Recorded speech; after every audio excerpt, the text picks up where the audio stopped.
1970, 74, thereabouts, when we had the program at Eva Limon, Diploma in Marketing, which was started. Fast forward, an association, marketing association was established in the late 80s, mid to late 80s, and we then moved and formed a strong visibility in the 90s. As we progressed in 2000, the first act was enacted, the Zambia Institute of Marketing Act number 14 of 2003. And then we moved on. There were a few gaps here and there, a lot of lacunas.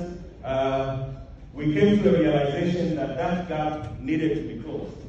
And with that gap being closed, the Zambia Institute of Marketing Act number 2 of 2014 was actually, of 2022 was actually enacted. And I think, if I'm not mistaken, this happened in tandem with the Zambia Institute of Human Resource Management number 3 of 2022. I know that I think at some point for ZRIM, they actually even had to do 2 readings in a day. I think the process progressed pretty much at the same time. Okay, we're dealing with culture. The culture of embarrassing others has started.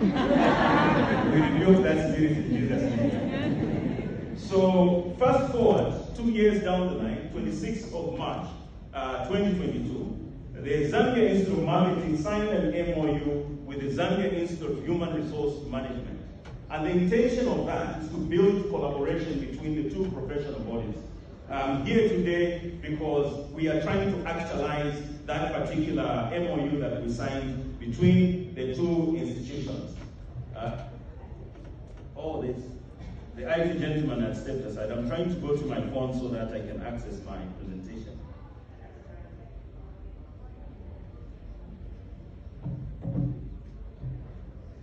So, like I said, we are now in a collaborative era. We are trying to move to work together. So, just at a glance, what ZIM is, I've talked about the Act and the Institute. The Act itself, the bill was signed on the 8th of April 2022 by His Excellency President Hakainde Hichilema on the 8th of April, and from then on, the new Act was kicked in. I will not go into the details of speaking into the vision or anything of that nature. I think feel free, I would like to believe that these presentations will be shared. But what I'm trying to say is that ZIM is a membership organization regulating the training and practice of marketing in Zambia as provided for in the Zambia Institute of Marketing Act number 2 of 2022. Who is a marketer? I think we need to be able to establish a common understanding if we are to derive that objective that we want to be able to see. If we're going to drive our organizations into success, I think it's important that we understand who exactly is a marketer. And by our common definition, we're saying it's a person qualified in theory and practice of marketing through function, planning, execution, or implementation of professional work in marketing, offering consultancy, a lecturer or a teacher in marketing, and registered under the Zambia Institute of Marketing Act number 2 of 2022. I think if there's anything we need to be able to do is to underscore regulated by the Zambia Institute of Marketing Act number 2. I think it's absolutely critical that we do that. So the mandate of the Institute is to regulate training as well as practicing of marketing in Zambia. The Institute is mandated to carry out these responsibilities through the Act, as I've already alluded to. So we move on to, and again, I was happy that I attended Membo's presentation this morning because it speaks into some of the things that I want us just within the next, I'll be done in the next 5 minutes. So I'm hoping we will be able to go into those details. The first thing we need to be able to understand is part of what the conversation we're having. McKinsey's 7S model, the softer issues. If you talk about those softer issues, explicitly and implicitly, they are referring to internal marketing. Explicitly and implicitly, they are referring to internal marketing. What does that mean to you as an HR practitioner? It means that even you as an HR practitioner are practicing marketing in a way. It means, it follows then that, as we are saying, effective marketing must first impact the organization internally. And I believe that is what Membo was talking about, the shared goals, the shared values within the organization, the skills, the softer parts, those things that do not require a lot of money capital outlay, but are very hard to change. They require some working on, and that is what internal marketing is all about. Internal marketing is the promotion of the company's vision, the mission, the culture to its employees with the objective of gaining their support before winning over external customers. More often than not, you are pushing marketing to go and do their work outside. When they come to the organization, they find, sorry for the lack of, pardon my Italian, they find a pathetic work culture, work attitude. They find the blame game and all that. What are you doing? You're actually making it even harder for you as an organization to turn around if that is your objective, is to be able to turn around. It is actually making it harder for you to increase your bottom line or to deepen your bottom line.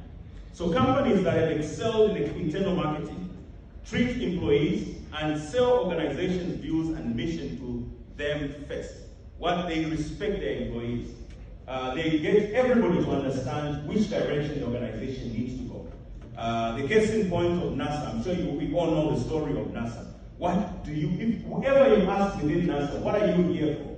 The answer was very categorical, to put a man on the moon. That was the objective. So everybody in that organization understood what they needed to do. What am I saying? With internal marketing, you can get anybody and everyone within your organization, or you must get everyone and everyone within your organization to rally behind that particular goal that you'd like to achieve. I guarantee you, if we start doing that, you'll find it very hard or you probably find yourselves even more irrelevant because you're going to find a situation where disciplinary issues will not arise. The attitude of those people who are laid back, their attitude is going to change.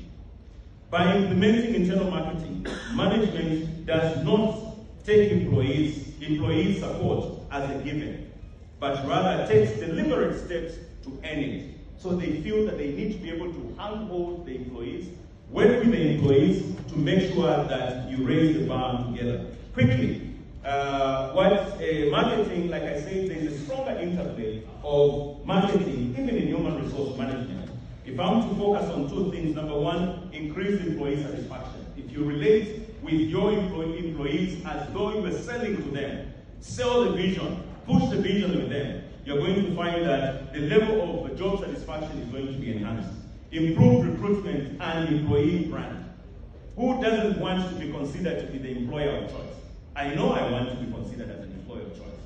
But that can only be actualized if we drive the agenda of internal marketing. And yes, that internal marketing requires everybody in the organization. And you, who are looking at the people side, should be able to lead that particular agenda. In terms of recruiting rights, I'm glad, I think yesterday, I believe Janice actually alluded to this, the aspect of recruiting rights. Because if you get it wrong at the point of recruitment, everything else will follow suit. So you need to be more patient in making sure that you bring about that turnaround in the individual that you have recruited. So recruiting rights helps address the marketing conundrum. What is the biggest challenge? Well, 50% of advertising or marketing spend is wasted. The question is always, which 50% is being wasted? By making sure that you hire right, you recruit the right people, it will address that particular conundrum that we are faced with. We need more billboards to sell the product. That's an excuse somebody will give. Oh, we need to hire more people. More often than not, you realize that it's not about hiring people, it's about hiring the right people. And I believe that is what if you have a stronger relationship and you make sure that you're hiring professionals, they'll be able to deal with just that. Finally, how do we move forward? Like I said, I'm here to sell the Institute. Thanks for the opportunity and the platform you've given me. But I think more importantly, how do we ensure that this MOU we put together, because we want to see it work. How do we work? How do we ensure that this MOU actually works? How do we ensure that when we leave this place, it will not be time wasted, but it will be an engagement that will trigger you saying, can we sit down and say, how can we be able to work? How can you be able to sit down and make sure that some of the things, for example, that Mabel was talking about, we ensure that we actualize them in an organization. Being fully aware that we actually drive marketing even within human resource management. Our collective obligation, how do we draw value from our working relationships? Like I said, number one is support the implementation of internal marketing in your organizations or in our organizations. Two, ensure a win-win relationship in the implementation of the MOU that we've actually signed. Encourage whistleblowing for any unprofessional conduct. I'm coming from a banking background, and in banking and having looked after the cards and the digital space, we used to say there was no competition in fraud. And truth be told, there is no competition in fraud. You can never compete on negative things. On negative things, you collaborate. And when we say, can you have a platform where whistleblowing can be enhanced, these are critical things that we need to be able to do. I remember at one point I was being accused that you have more card frauds than other banks. Until somebody said, no, the difference between this bank and the other banks is that they disclose their challenges. Some of us have got even higher frauds than they have, but we do not disclose. So what am I trying to say? We need to create a platform where bad behavior is exposed. And if we can do that, it will help us to be able to change our environment and to make sure that we operate as the professionals we ought to be able to operate. Support closure of gaps in order to meet the required bench strength in the marketing as well as the human resource management space. There are certain things that need to be done. We can't do them in isolation. We require your hand to be able to do that. And I must add, I know that my colleague will be coming to speak after that from the PR space, but all these things speak into the same thing. So we need to work together and make sure that we close that bench strength. We enhance the bench strength. Support the recruitment of licensed marketers who are members of the institute. I cannot overemphasize that. Remember what we're looking at. If there's anything that you can remember, if you look at some of the trivia that we're looking at, in my view, in our humble submission, what is causing all these things is when you have people, the wrong people recruited, they will do the wrong things.